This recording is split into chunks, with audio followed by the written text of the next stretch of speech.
মায়ের গর্ভে যখন সন্তান, তখন ফেরেশতা লিখে দিচ্ছেন এক, তার হায়াত কতটুকু হবে, ব্যাস লেখা হয়ে গেছে। লেখা হয়ে গেছে মানে যা হায়াত, যা অপচয় করেছেন তো করেছেনই।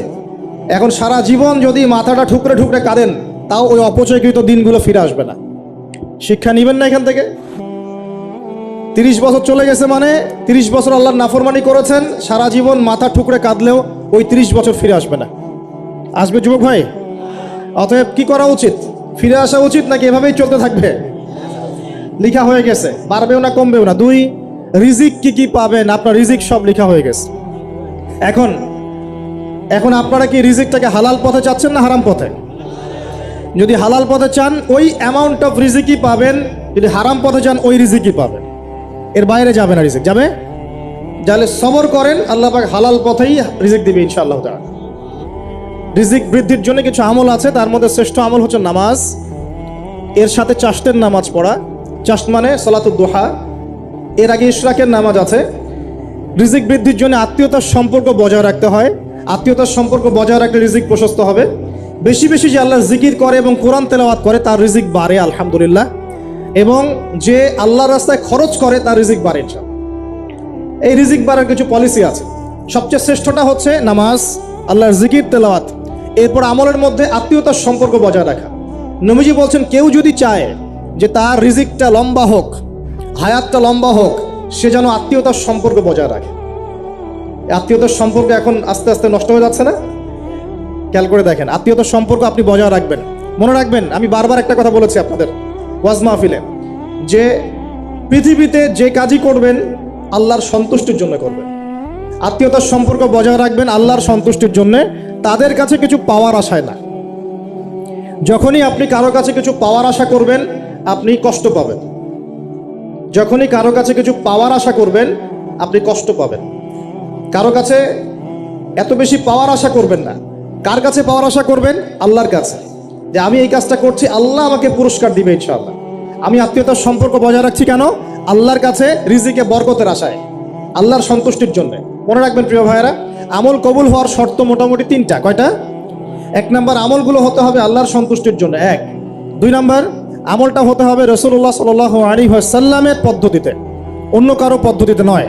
3 নম্বর, আমলটা করার জন্য আপনার রিজিকটা হতে হবে হালাল।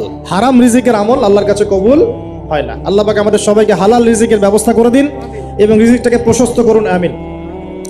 তো রিজিক লেখা হয়ে গেছে 2। 3 নম্বর, লেখা হয়ে গেছে এ ব্যক্তি কি কি কাজ করবে দুনিয়ায়, এ ব্যক্তি দুনিয়ায় কি কি কাজ করবে সব লেখা হয়ে গেছে। এখন যদি একটা চোর বলে যে আল্লাহ পাক আমার তাকদিরে লিখেছিলেন যে আমি চুরি করব, তাই আমি চুরি করেছি। এখন যদি একজন ধর্ষক বলে আল্লাহ আমার তাকদিরে লিখেছিল যে আমি ধর্ষণ করব, তাই ধর্ষণ করেছি। এখন যদি যারা এই জনগণের কিছু সম্পদ আত্মসাৎ করে খেয়ে ফেলছে তারা যদি বলে আল্লাহ তাকদিরে লিখছিলেন জন্যই দুর্নীতি করেছি, তাহলে কথাটা কি হবে? গ্রহণযোগ্য হবে? এখন যদি দলিল দেয় তাকদিরে তো লেখা ছিল। এই আকীদাটার নাম হচ্ছে জাবারিয়া আকীদা। কি আকীদা? জাবারিয়া। এমন একজন ব্যক্তি উমর রাদিয়াল্লাহু আনহুর দরবারে এসেছিল, চোর চুরি করেছে, ধরা পড়েছে। উমর রাদিয়াল্লাহু আনহু বলেছেন হাত কেটে ফেলো।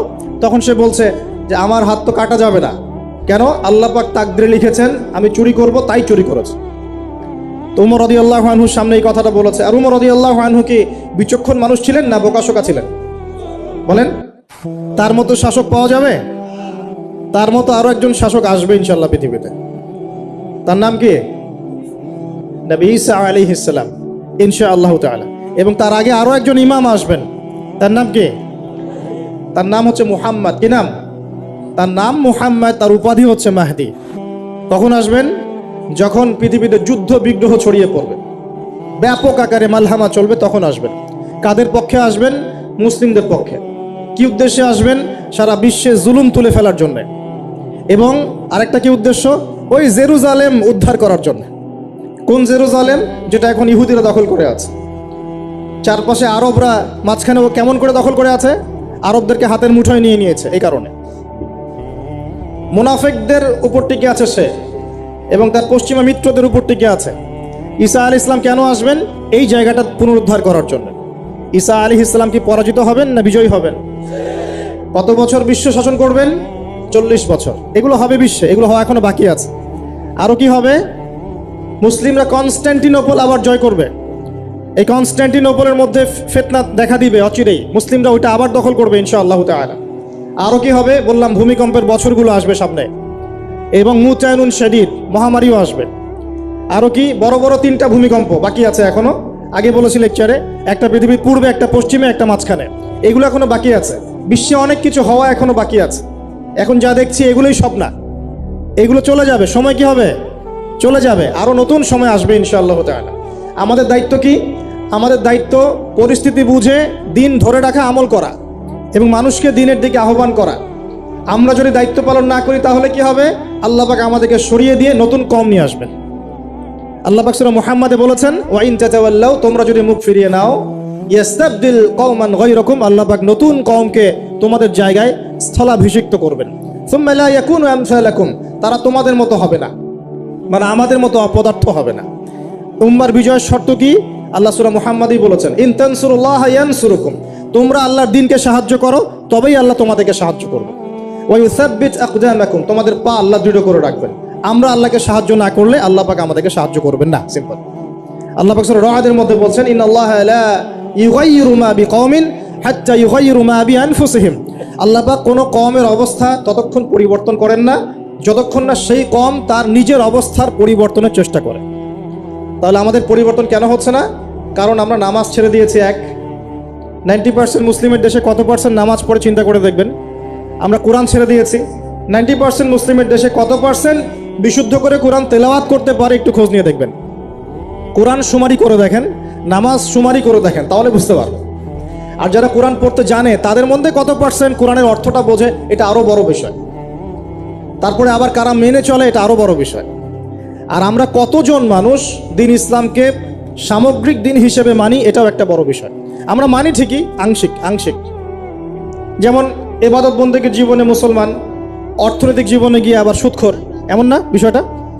এমন হয় না বিষয়টা?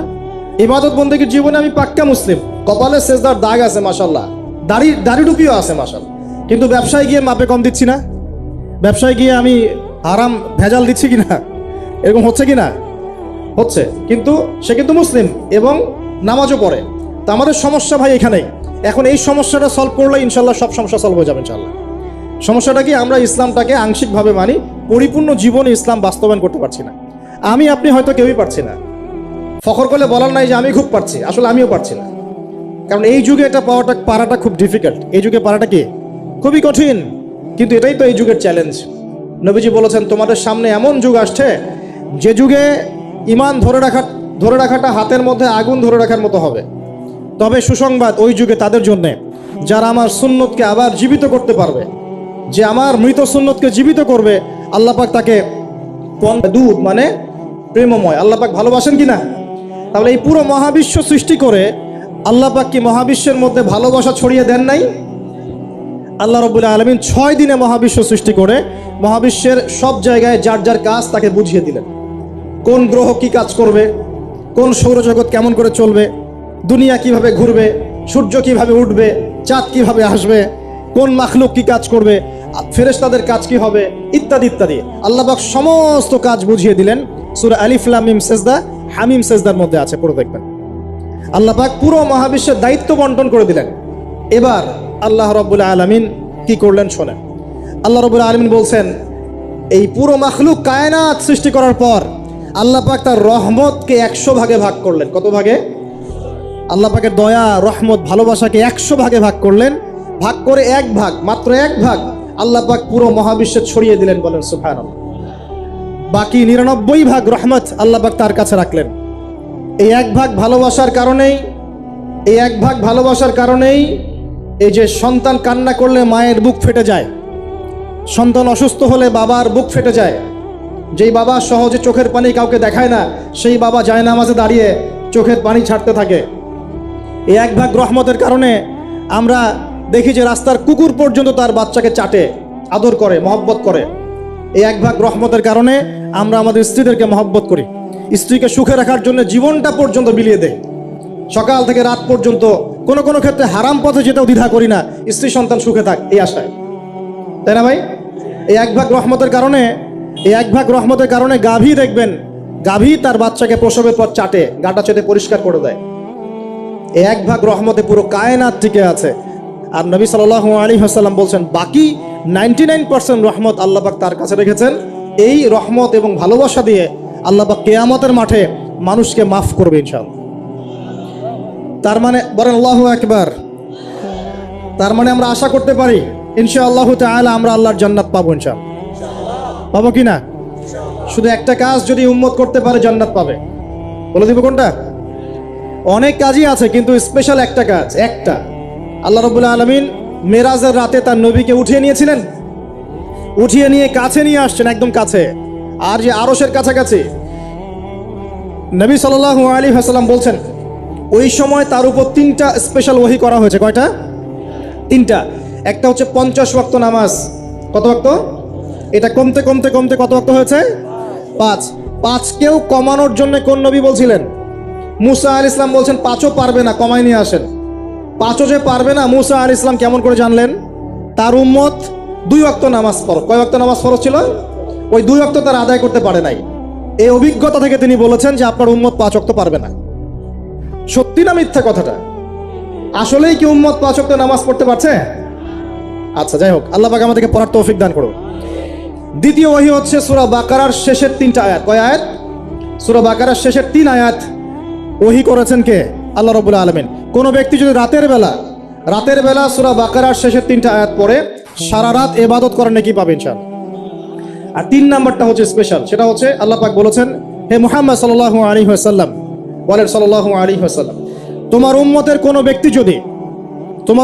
কোনো ব্যক্তি যদি আসমান জমিনের সমান গুনাহ নিয়ে আমার সামনে দাঁড়ায়, আসমান জমিন সমান গুনাহ নিয়ে আমার সামনে দাঁড়ায়, কিন্তু আমার সাথে শিরকের পাপ নাই, আমার সাথে কোনো শিরকের পাপ করে নাই, ইনশাআল্লাহ আমি আল্লাহ তার সামনে আসমান জমিন সমান ক্ষমা নিয়ে হাজির হব ইনশাআল্লাহ।